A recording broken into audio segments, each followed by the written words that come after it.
Good morning and welcome to the April 13th meeting of the Lextran Board of Directors. Today's meeting is a work session to focus on the budget. There will be no formal action taken during today's meeting as this is a work session. My name is Jill Barnett and I'm the General Manager here at Lextran. And with that, I'd like to turn it over to the Chairman of our board, Mr. Harding Dowell. Okay, we'll call this meeting to order. I assume, though it's not listed on the agenda, we do need to take roll. Yes. Okay, so Dr. Capo. Here. Ms. Rogers. Here. Judge Thurston. Present. Mr. Motley. Present. Mr. Shininger. Here. All right, and Mr. Ward will be joining us later. Correct. So we'll make that note. All right, then we will move to our second agenda item, a review of the fiscal year 2023 Lextran operating budget. All right. Ms. Barnett.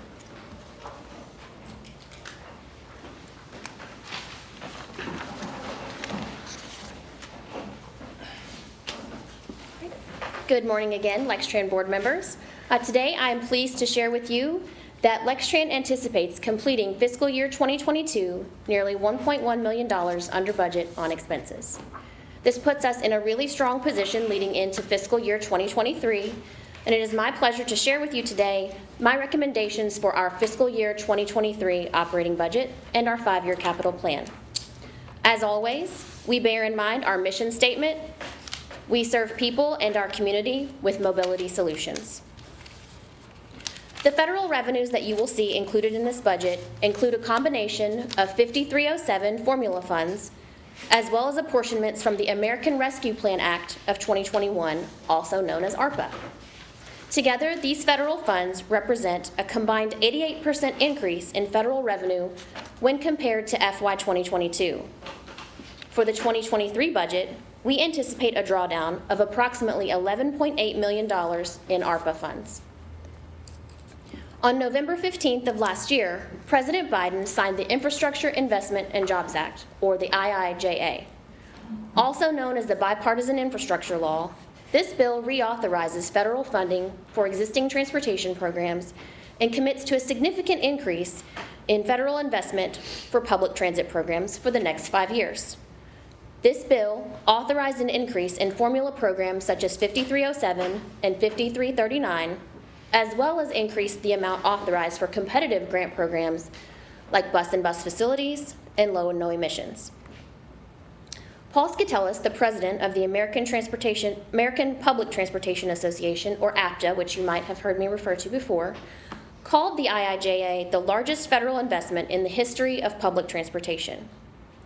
Apportionments under the IIJA are the responsibility of the Federal Transit Administration, and last week, FTA released the FY 22 federal fiscal year 22 apportionment tables. Therefore, we know our formula amount for the next fiscal year. Federal 5307 formula funding is 28% higher than the amount received in the previous fiscal year. As mentioned earlier, the IIJA also authorized several competitive funding programs, and Lextran will compete for those grants where it is appropriate. State funding is another area where we have a really positive outlook. The currently proposed state budget includes approximately $10 million for use by the Office of Transportation Delivery to match federal grants. This is a cash match intended to replace previous toll credits, which have been exhausted. In the current fiscal year, Lextran received approximately $2.4 million from the state. However, in the prior fiscal year, we received $0. So while there's no formula at the state level or a set process for distribution of these funds as there is at the federal level, we anticipate a per year cash match of approximately $1.2 million, which is reflected in this budget. Lextran's expenses for the FY 23 operating budget reflects anticipated increase in the areas of paratransit, fuel and oil, and employee wages and benefits. However, the budget that you will see here in just a moment reflects paratransit expenses as flat compared to last year's budget. This is because just last week, Lextran published a request for proposals for paratransit services. Detailed discussion on our paratransit line item today could compromise the integrity and nature of this competitive process. It's important to note Lextran's paratransit service has been operated by a nonprofit entity for the last 40 years. Therefore, this particular line item is subject to change, and the final budget amount is dependent upon the procurement process that is currently underway. When budgeting for fuel and oil in the coming fiscal year, Lextran estimated diesel fuel at $4.25 per gallon. This estimate is based on the most recent prices paid by Lextran, as well as forecasts from the U.S. Energy Information Administration. Lextran is currently under a contract for fuel purchases. However, this is an item that we will continue to watch and continue to explore in order to manage these costs and risks associated with the volatility of diesel. The areas of employee wages and fringe is another area of the budget where an increase is reflected. This contains the following components: the addition of Juneteenth as a paid holiday for all employees, both union and non-union, a 3.5% wage increase for all collectively bargained employees as currently outlined in the collective bargaining agreement, market adjustments for non-collectively bargained positions, nearly all of which currently pay below market rates, and 223.5 total full-time equivalent employees, which is an increase of about 3.5% from the current fiscal year. This includes positions that are both union and non-union, some of which will be added based on the recommendations from the comprehensive operations analysis, as well as additions in our maintenance department for maintaining the added passenger amenities that we have discussed over the previous year. Some additional notes and assumptions related to the coming fiscal year before we get into the details of this operating budget is that revenue from property tax receipts is budgeted for an anticipated 3.5% increase, and employee health insurance costs for Lextran assumes a 6% increase. So I'd now like to touch on some of Lextran's highlights from the last year, as we have had a really great year that is worth celebrating. As mentioned earlier, the IIJA was signed into law by President Biden on November 15th. This was very historic for all transit agencies, and Lextran definitely celebrated this achievement. We successfully negotiated our collective bargaining agreement, ratifying that in October 2021. That was after about 6 months of negotiations, so very, very happy to have that completed. Lextran awarded a 5-year management contract to TransDev, and this board established a cash reserve policy to guide Lextran in future years. Lextran received $2.4 million in state funding to match our capital projects, very historic. And we also won a $4.1 million federal bus and bus facilities competitive grant for fleet replacement. On the topic of fleet replacement, we made significant progress. We took delivery of 2 new buses as well as placed orders for 7 new buses, and all of that has been at the board level over the previous fiscal year. We also made substantial progress on our comprehensive operations analysis, which has been a bit of a lengthy process, but has developed near and midterm recommendations for Lextran service, and has also resulted in a public engagement process that garnered about 200 pieces of feedback from stakeholders. And those stakeholders included members of the public, both riding and non-riding public, as well as some of our own employees. As we look ahead to fiscal year 2023, there's an increased federal investment from the IIJA, which has a positive impact on this budget. As mentioned previously, we will likely have a new paratransit provider. The current contract expires this fiscal year. There's an open procurement right now, and we anticipate that transition taking place, which will also take into account communications and marketing with our existing customers, and some refined internal processes here at Lextran for paratransit customer comment intake, as well as oversight of contractual requirements. We look for an expansion of our onboard facilities for our passengers, which is shelters, benches, and boarding pads out in our service area. We anticipate management of our fuel costs, as I mentioned previously with diesel. We're seeing much higher than anticipated diesel costs. We anticipate construction kicking off at our downtown transit center, a project that has been underway for quite some time as part of the overall town branch project. We will get into some exterior followed by interior renovations of our transit center as well. We have some planned implementations of the recommendations from our comprehensive operations analysis. We just finished that public feedback process, so once we take that feedback, we will refine what those potential changes might be. And we also expect kickoff of our canopy project, which was mentioned at our last board meeting. That is a project here at our headquarters site, which will help cover our electric bus fleet.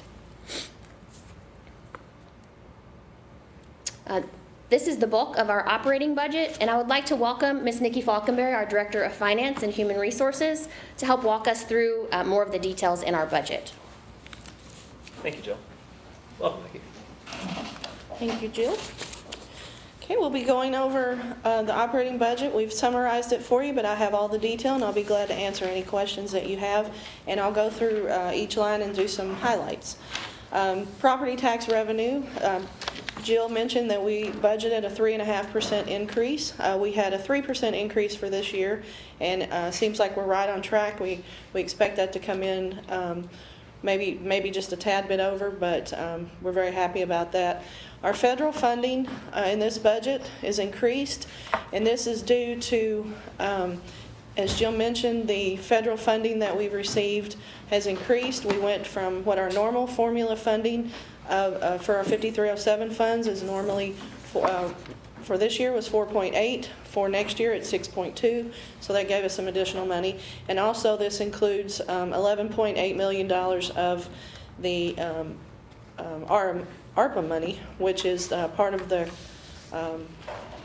federal money that we were allotted that we've mentioned before. Our UK partnership at this point is increased from last year. So this budget is based on what we're currently serving. That number could increase or decrease depending on what UK wants to do with service, but we expect it to be relatively the same. We took the state funding that we received this year of the $2.4 million. We put that in this fiscal year and in next fiscal year because that money is used to match the federal funding for the 5307. Our passenger fares, we increased. Fred and I looked long and hard at these numbers to see what we thought ridership would do. As you know, we've increased a little bit over the last few months. So this is our best estimate right now of what we think that ridership will do at a steady growth, which of course is much more than we had last year. Our advertising revenue, we're currently under contract, and that's $260,000 guaranteed. Anything over that they receive, we split with them 60-40, I believe, 60-40. So that number could come in a little bit more. Advertising was, we had received the 260 because the last 2 years, there were other priorities that businesses had other than advertising, so we did not go over that amount, but things are starting to look more up in that area also. The miscellaneous revenue that's listed on here, that's our fuel tax we receive. It's a strange formula that the state uses. We get 7/9 of our fuel tax back, which is a strange amount, but we do pay that tax and then get a refund, and that includes CNG, diesel, and gasoline. That also includes a small amount of vending machine money. We have vending machines at this location, and we have them at the transit center. We get a small amount of that money, and that's money that we use for some employee engagement activities. We will be, the New Markets tax credits transaction will dissolve by the end of this fiscal year, so there will be no more revenue from Lextran Foundation. As you know, we have Lextran Foundation and Lextran Real Properties, and all of the assets by the end of June will come back to Lextran. Yes? You might want to go a little slower. Okay. Because I'm guessing some people on that side might not be as aware of some of the machinations of the capital stack to build this building. Okay. Will do. Our local operating assistance that we had in this year was money that we had to assist with the comprehensive operations analysis. We expect that to be finished this year, so we do not have any local operating assistance at this time for that. But I'll be glad to answer any questions related to the revenue. Go through a summary of the building and the Lextran Foundation and Okay. all of that so everybody understands that. 7 years ago, we started a process with New Markets tax credits to build the headquarters. We had $11 million in grant money, and then we used $16 million. We took out the loan. As you know, most of you know, we paid off the loan last February. We took out a loan, combined that money in the new markets tax credits process. We had some community development entities. We have Community Ventures that is here in Lexington. We have CHHS, Community Hospitality, forget the other H&S. They are, I forgot where they're located, sorry. Amcraft is located in Louisiana. So we have those 3 entities, and we pay them on a quarterly basis fees for Lextran real property. Lextran pays Lextran real property a monthly lease payment. That's a market rate value for a lease payment for 7 years. So at the end of the 7 years, when the whole thing dissolves, all of the property that Lextran real property owns comes back to Lextran because all of the loans are forgiven. So that's basically it. It was one of the hardest things I've ever learned in my entire life, but that in a nutshell is the process that we went through. So 7 years later, we are finally at the end, and so we're very, very happy about that. And Nikki, just as a question for clarifying purposes, am I right that, because having also been through this very difficult discussion before, we needed a for-profit entity to realize the tax credits? Okay. That's why the creation of, Yes. of these other entities. Yes, because Lextran as a government entity cannot do it in itself. Right. And we had $11 million in grant money, and then we had the other money. We had to keep every single penny separate. The FTA did a very thorough review of every single thing that we did, and we had to keep, as far as even the plumbing that went out of the building had to be divided between grant money and New Markets money. It was a very tedious process. So it's been a long 7 years. We may never have to hear that word again. If I hear that word, if I hear that word now, I'm like, yeah. So, but, okay, we can move on to the operating expenses if there are no more questions on revenue. Oh, sorry, go back, Ellen, sorry. I have a couple, do you want to pause and do revenue and then pause and do operating, or do you want to do all of them at the end? No, I can do revenue first. Okay, I did have one question. I'm just curious about, and I may be getting ahead of myself, but where there are overlaps between operating revenue and expenses and capital revenue and expenses, because I heard you say that 6.2 million of 5307 funds, which appears on the capital plan, but is also baked into the $17 million line item. Is that, am I reading that correctly? Correct. Okay. Alan, would you care to go to the capital plan, please? On the capital plan, if you look at the bottom, you'll see, or I'm sorry, the top, you will see the capital cost of contracting and capital maintenance. The 2.6 million for each one of those, and it's in fiscal year 2023. Those are the only items that cross the capital and the operating. We can take 50% of the expenses for paratransit and for capital maintenance. The capital maintenance, if you're not familiar, that's anything to do with the facility or the buses. It includes maintenance, wages, fringe, anything to do with buildings or revenue vehicles. And we can do up to 50% of those costs. We've never had enough money to do actually 50% of those costs, but we are getting a lot closer than we have in past years. So those are the only two items that you will see that are on both budgets. If you'll go back to the operating, please. So you will see those same numbers that are included in that federal funding, the 2.6 for the capital cost of contracting, and also the 2.6 for capital maintenance.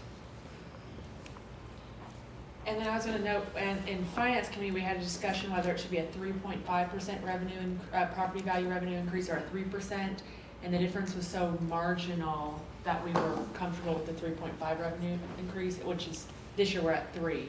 Yes. So we did not. George may be saying that, but we did have that discussion in finance. And then we also had the conversation in finance around federal funding, and specifically IIJ will be about a $2 million increase per year for the next 5 years. Correct. And that's the totality of federal programs, not just 5307.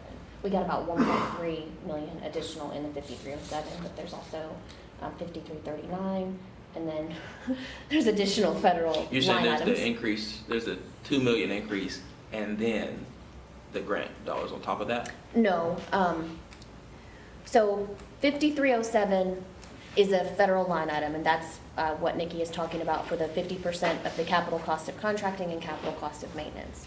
And traditionally, that's about $4.8 million. Correct. And so because of the passage of the IIJA, it basically reauthorized the 4.8 and added on, this year it added on 1.3 to that. The IIJA is an authorization for 5 years, and Lextran gets about 10 million additional dollars compared to what was previously expected. And that's in terms of 5307 as well as 5339, which is, we set that aside basically for a bus purchase, and then some of the other federal programs that are available. Because IIJ, unlike unlike ARPA, is coming out of 300 different buckets and not just transit, but across the board. Right. And funding a bunch of different ways. Yes. So that's why you're saying, for transit, there's a couple buckets that it's expanded and coming out of. And 5307 money is based on, when we do the annual National Transit Database data, it takes that data, it takes the city of Lexington, the population, it takes all this information, and that's where we get our amount for our formula funds. The 5339 that she mentioned is bus and bus facilities, and that gives us, there are three types of those grants. The first one is a formula funding, which gives us a little less than $600,000, which is enough to buy one bus usually. Then there's the 5339, that's the competitive, which is the low or no emissions that you're familiar with, and also the 5339 bus and bus facilities competitive grant, which is the 4.1 that we won this year. So there are different types, but we like the formula dollars because those are, we usually know it's easier for budgeting, and we know usually what we're getting for those. And then there's the additional competitive, which we can go after, but then IIJ does emphasize green fleets and facilities in that. Correct. Great. Okay, any more questions? So I'm sorry to take 2 steps back. Okay. The 2 line items that you mentioned from the capital projects line items, the capital cost of contracting and the capital maintenance, where do those appear in the operating expenses? The operating expenses, you'll see the one for paratransit expense. That one right now we've left flat at 5.2 million, so we can do up to 50% of that. And also the other items are the capital maintenance. Part of that is wages and fringe. Part of it's materials and supplies, contract maintenance. There's a So the multiple. 2.6. So some of that 2.6 for capital cost of contracting appears in paratransit expense, and the capital maintenance appears across several. Okay. Correct. Thank you. And I just have one last revenue question. How do we come up with the UK contract number? There are a number of different factors that are included in that contract. Part of it's their prepaid fare agreement, which allows students, faculty, staff to board any Lextran bus throughout the service area and ride just by showing their ID. We also provide some service on campus, and UK also has a branding agreement on some of our vehicles. So those are the factors that go into that, and the service, the amount of service is a big portion of that. The amount of service. So what does that mean? The number of buses, the frequency, the number of hours. Campus buses. And then, and I heard Nikki say we think it's going to be about the same. So that's why what you're saying is about the same as the number of buses, the number of routes, the number. Yes. Correct. The amount of the contract. It's been relatively the same the last few years. There are a few tweaks here and there. They might add some additional hours. They might things like that. So that's where the changes come from. But it's been pretty consistent around the 2 million mark for the last few years. Okay, any more revenue questions? Okay, the operating expenses, we have the wages and fringe. Obviously, this is our largest category. As Jill mentioned, there is a 3.5% increase for the collective bargaining unit. That was part of the contract that we did back in October. Most of our fringe remains close to the same. We had a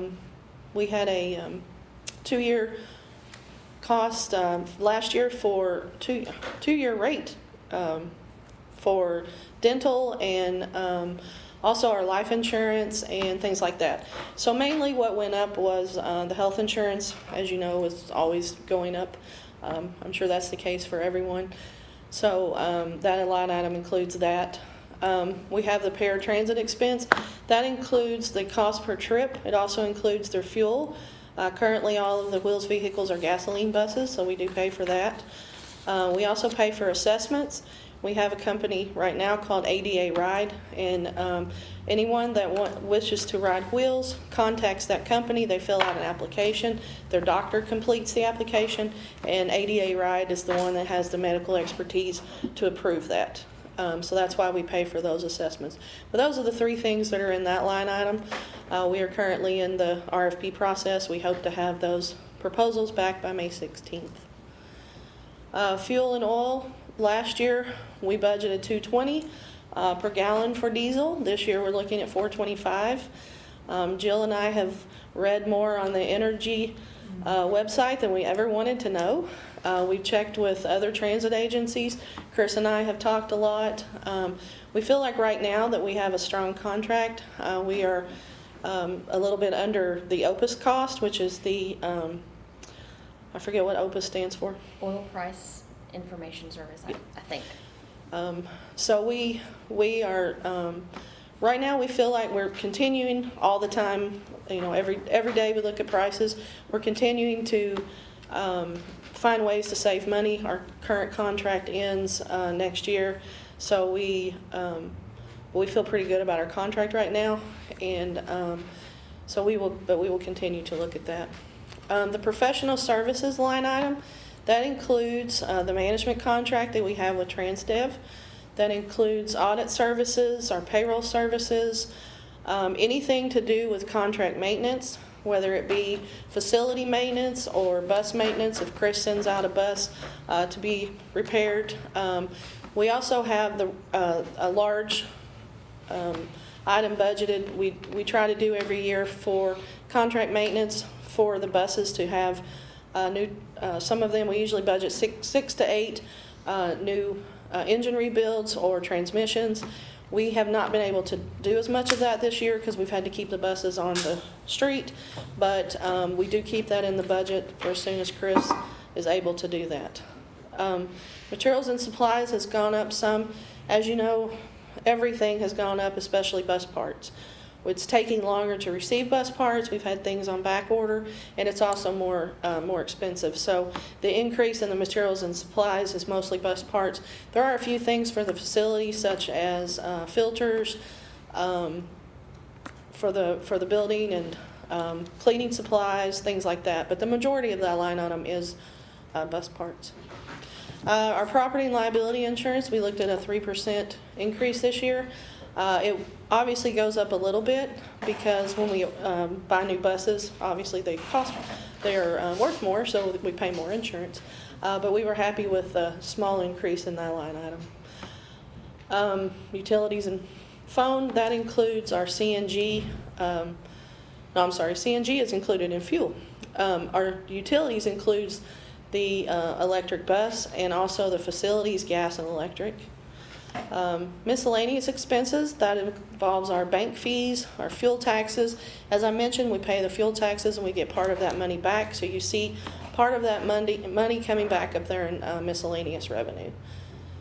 And we, hopefully this year we'll be able to, we have media advertising. That's some of our advertising that we're going to do if we have a new paratransit vendor. We're also going to try to do some more. This year we focused a lot on hiring, so we're going to try to do some more outside advertising this year. And our dues, trainings, and meetings, hopefully we can travel. We haven't been traveling for the last 2 years. There are some certifications and trainings that people do need to go to this year. We've had some of the virtual trainings that we've been able to see. That's why you'll see some expenses there.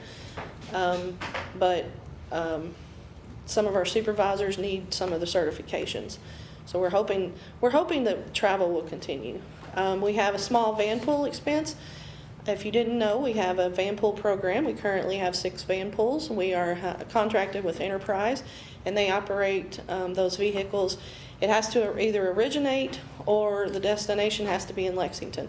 Several of those, we have one at UK. Most of those go to Frankfurt for state workers. So if you know anybody that wants to join a van pool because the fuel is so high, we know where to send them. We do not have the lease. That will save us some money this year. We had the lease that Lextran paid to Lextran Real Properties, and we currently do not have any interest expense because the loan was paid off. So I'll be glad to answer any questions. Nikki, on the paratransit, what date would the contract start? We're hoping to start at July 1. There will be some transition from the old vendor to the new vendor, but we're hoping for July 1. I just want everybody to know that the number that you see is a placeholder. And, you know, because Wheels was nonprofit and whoever gets the contract is for profit, it could be, Go up. yeah. And so, you know, when we do get the real number, we'll plug that in. But we didn't want to put anything in there until we knew, and the responses are due May 11th, May the 16th, I May think. 16th, okay. And we don't anticipate them applying again. Wheels is, they No. told us they do not want to do it. Nikki, do any of these operating expenses include implementation of anything from the COA? Yes. We've added some operators Okay. to take into account some added service hours for that. Yeah, to watch it. We added a couple of operators to take into account that there will be additional service hours, or potentially additional service hours with COA changes. I guess that was one question I had on the wages and fringe, is how many people that is versus what our budget was for last year. That is 200 and, I have it right here. I think Jill said it was a 3.5% in headcount. I think it was Yes. 223 and a half FTEs versus 216, was that correct? Correct, yes. What was the first number, 200? 223 and a half full-time equivalents, so half, versus 216. Just cut them out. And we do have some part-time operator positions, that's primarily where the half comes from. I see. Um, I had a question, it may be in materials and supplies or maintenance. You mentioned it and I couldn't catch it to write it down. But I know that we've had some conversation in the past about like a set of our buses being beyond their useful life or getting close to that way. And I know we're kind of backfilling buses at the same time that maybe we're offloading. But how do we make those assumptions when we're doing the budget process? Or how might it impact like the budget for materials and maintenance and that kind of thing? How do we think about that? The older the buses, the more difficult it becomes to find parts, the more expensive they become, and we look at those. When we have the orders that we've placed, we look at when those are supposed to come in. Usually it takes 18, sometimes 24 months to come in. When Chris is very, very good at that, determining what he needs for new buses and what we need for the old buses. When we can sell the old buses, then we can take those obsolete parts. Do you have anything you want to add? A lot of it's history. History mostly? Take a lot of history into account. Thank Chris Withrow is our acting director of maintenance, and while he has filled a number of positions here at Lextran over the years, one of those positions is also that he's been our parts manager. So he is very well versed on bus parts and acquisition.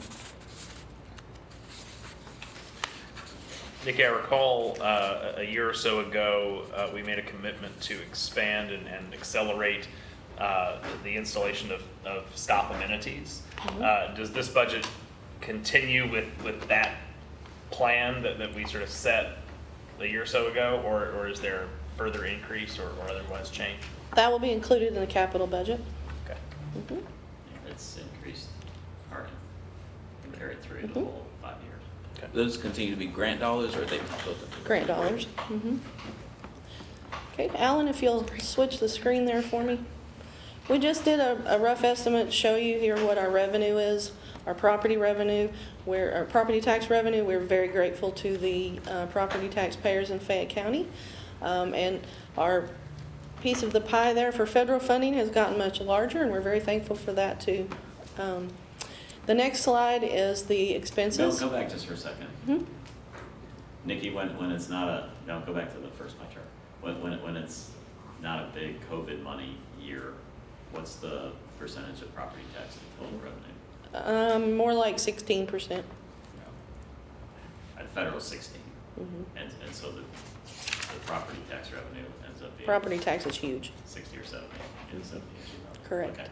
And one thing we discussed in the finance committee is a lot of your assumptions were treating the federal, that we could, our expenses don't aren't bigger than our revenue if we didn't have all this federal fund money. Correct. We tried, we did account for that. We did not increase the expenses. We accounted to have money for the reserves. Okay, Alan, if you'll go to the next one. That shows our expenses. Obviously, our wages and fringe are the biggest line item, as well as our paratransit. Some of the other items, they seem like larger numbers when you look at the budget, but they're actually kind of small compared to other things. So we, obviously being a service-oriented agency, wages and fringe are always higher. But okay, if you'll go on to the capital plan.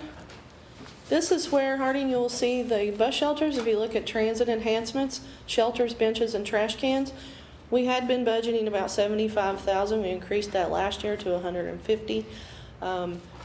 So we have made the commitment to keep that project going.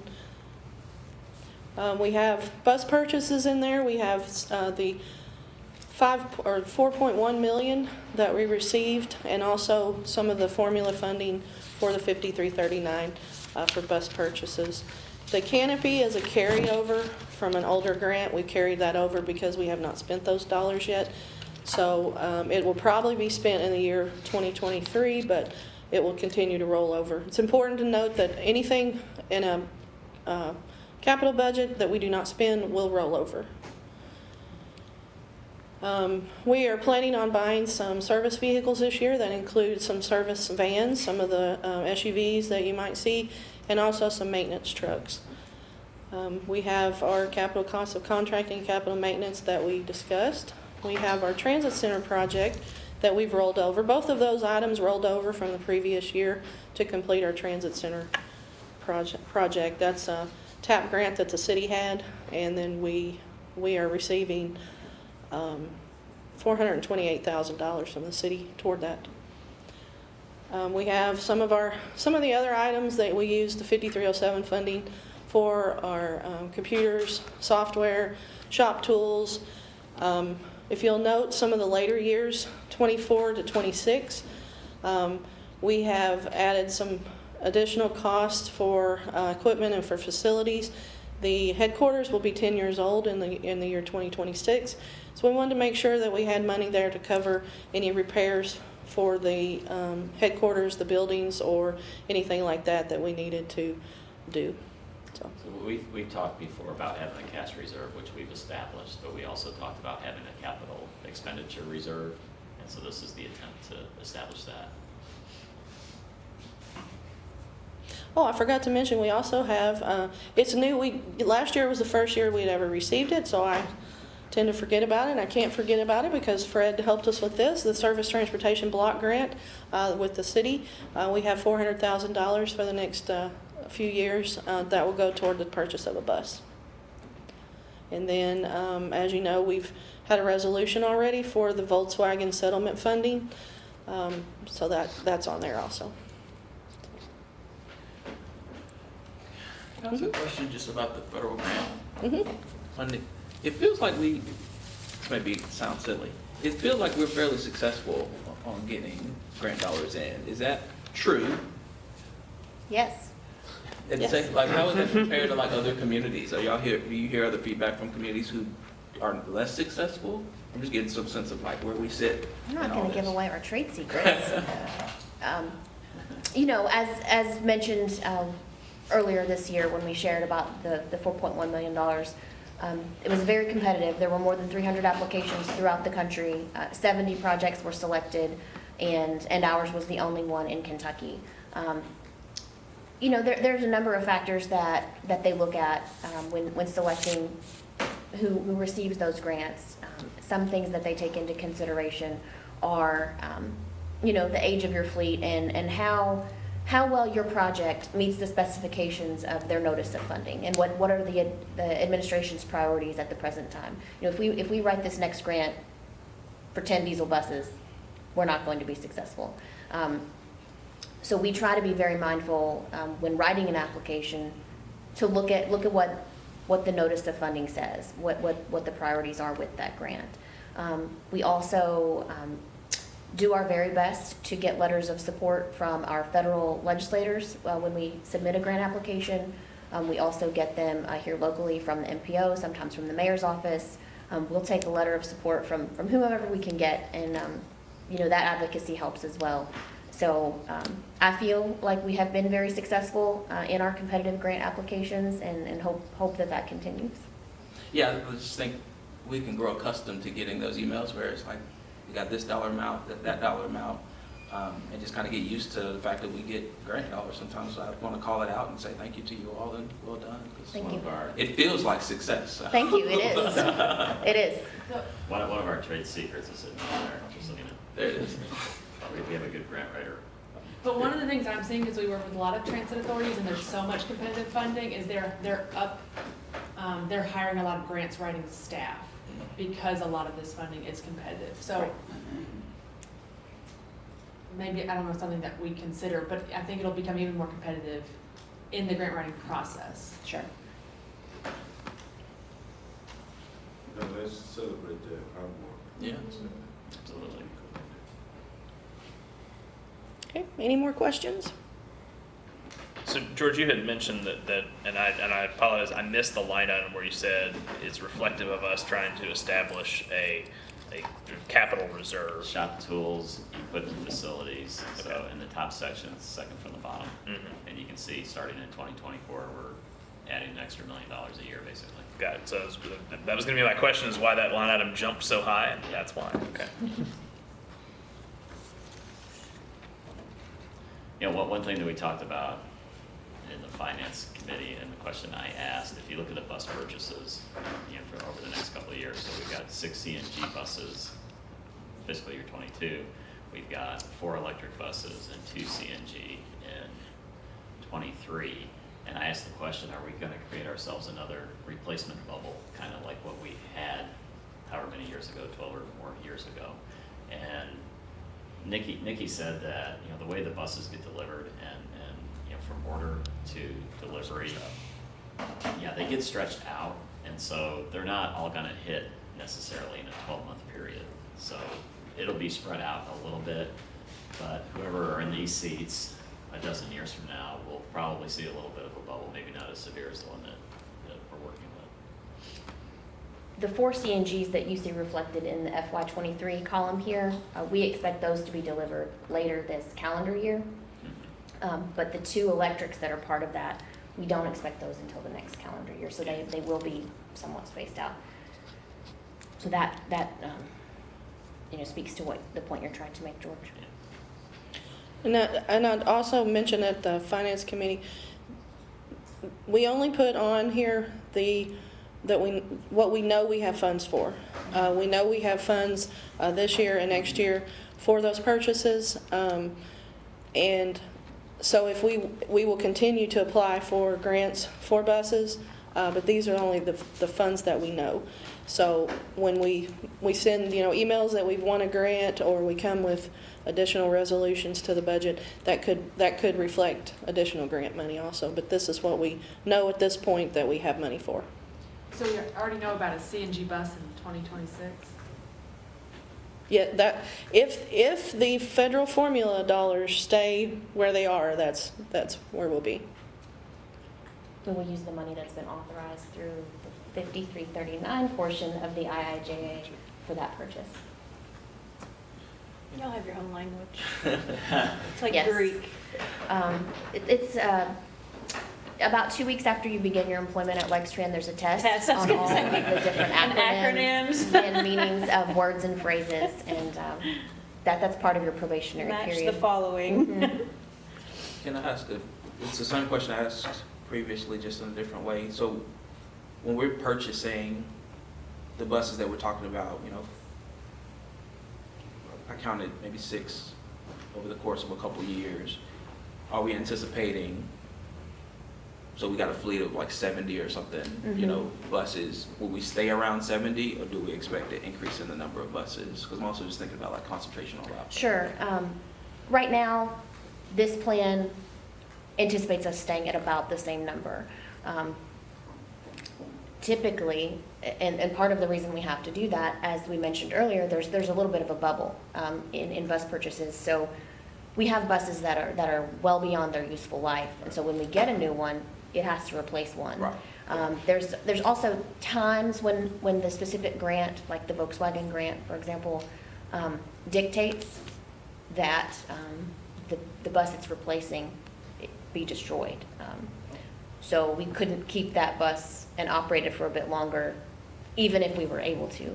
Sometimes the grant requires you to get rid of that. But as we look to add service, or as we add service, you know, and change the components and the makeup of our fleet, like, we may look to grow. I think it's important. Part of the reason I ask is just having a conversation, it might have been this morning. This one, Yeah, just about transit and kind of what are y'all working on over there? And if we talk about buying buses, that it's not, because the assumption is there's more buses, oh, will that affect wait Right. times and all that kind of stuff? And so I think just when we're talking with folks, it's Messaging. helpful to make that Yeah. clarification. Well, I've got a question that sort of built, sorry, go ahead. It's sort of off subject, but the buses that we do sell, who buys those? So we generally list our surplus, there's a public surplus website. Oh, okay. And so a lot of times we'll put our items there, and we've had buses that have been purchased by churches. Okay. Sometimes, but not often, they're purchased by a significantly smaller transit agency. We've also had things just purchased by, you know, a regular Jack or Jill off the street that wants to buy a bus. And that's all through the surplus Mhm. listing. Mhm. Is it govs.com or something? I'm not sure on the website. It might be It's publicsurplus.com. publicsurplus.com. And then the other ones that fall under the Volkswagen agreement, Mm-hmm. do we set those on fire? We'll cut- What do you mean by destroy? We cut the frame and drill a hole in the engine block, correct? So inoperable, and then we would Strip attempt to them for parts. strip them for parts. If Okay. there's things we can keep, if there's Gotcha. components, we'll keep those in our parts house, and then whatever's left, scrap metal. And then how many of those buses are we talking about that fall under that agreement? 6. 6. Okay. And they're all buses that are beyond their useful life. so. Gotcha. Okay. Sorry, Mr. Chair. That's okay. As a follow-on to Christian's question, do we have a sense, because obviously if we were to add fleet, it's more than just adding a bus. You gotta operate that bus, we gotta have someone drive that bus.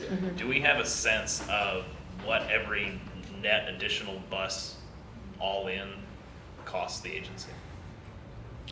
I do not. Not in the way that you're asking,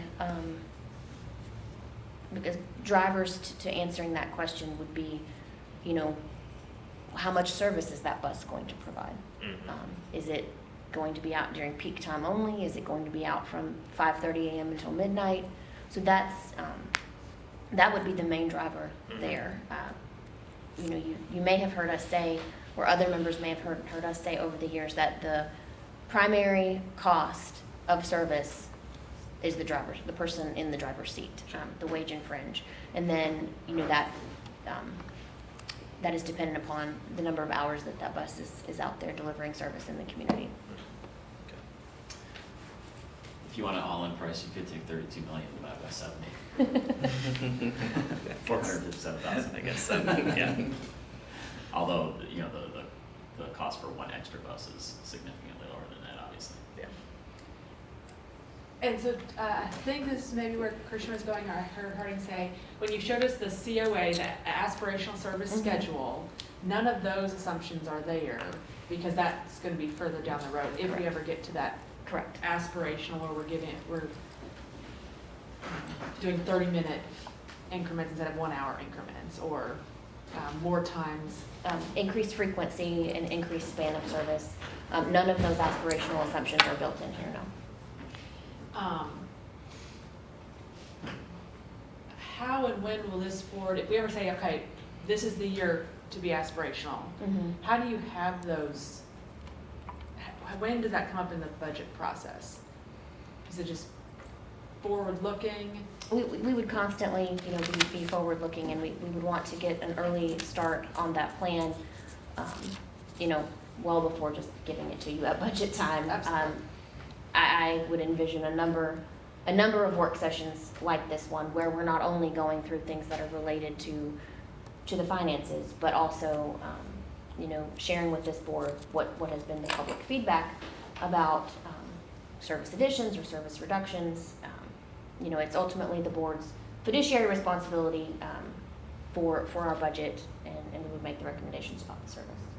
And then I heard here there's some few minor additional positions that'll go towards the COA. Are those increased routes that you showed us, or just as a placeholder and then deciding based on public input where those increased dollars will go? Those the increase in the number of operators is there as a placeholder to allow us to make those changes when we determine what in fact they might be.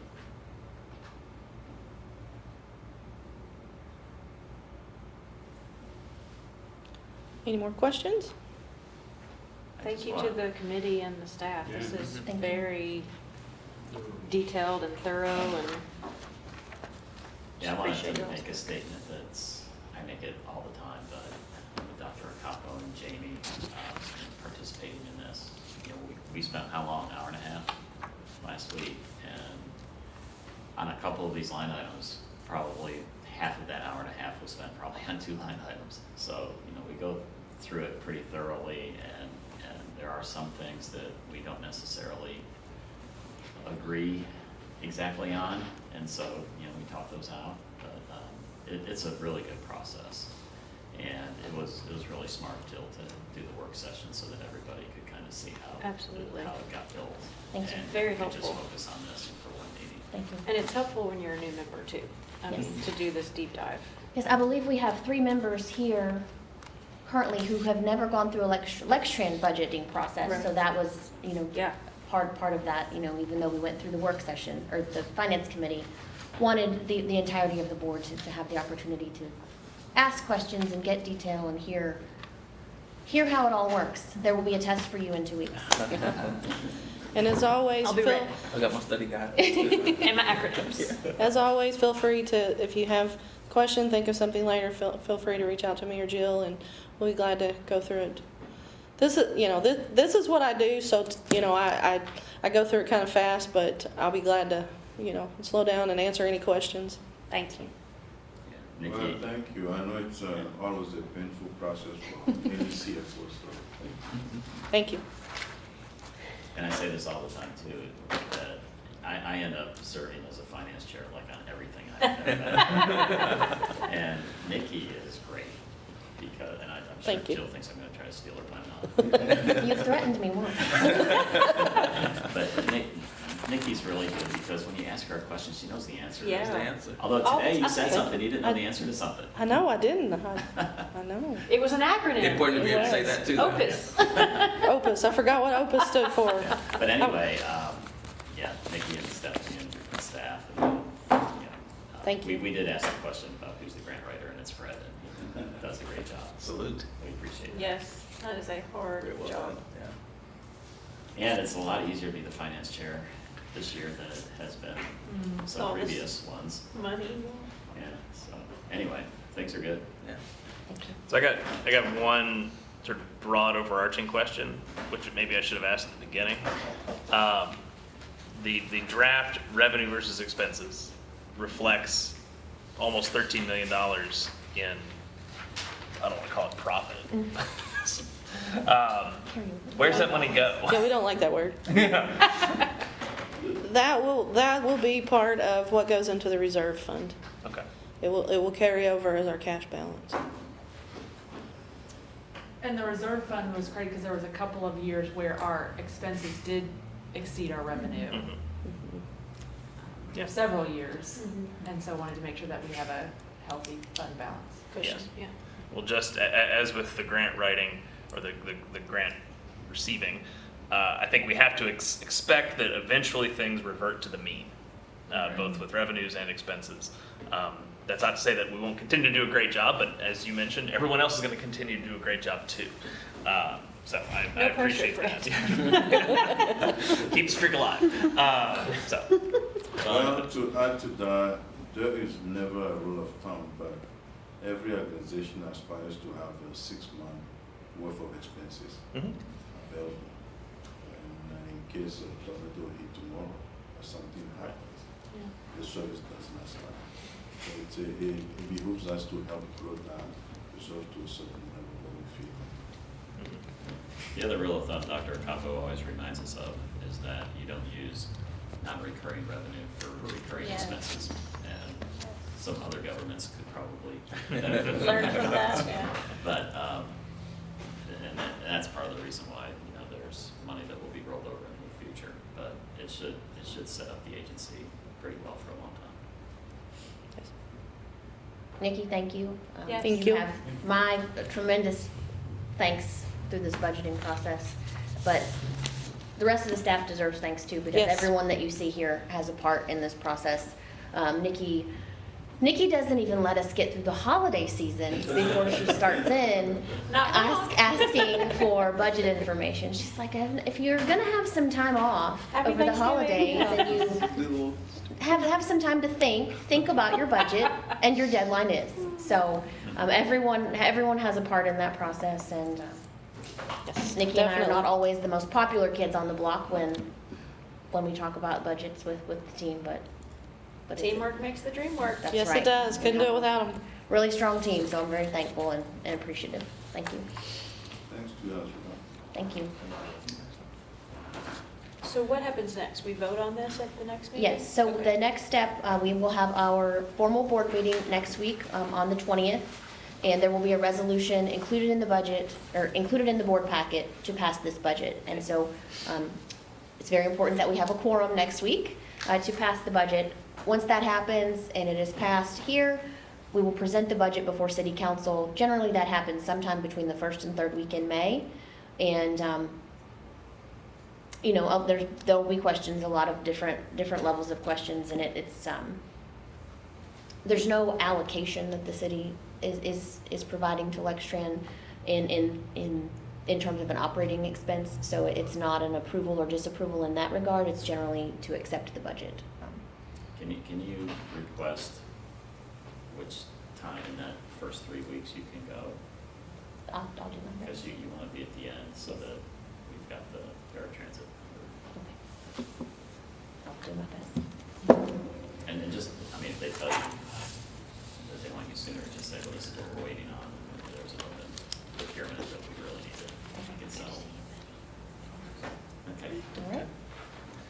I'd entertain a motion to adjourn. So moved.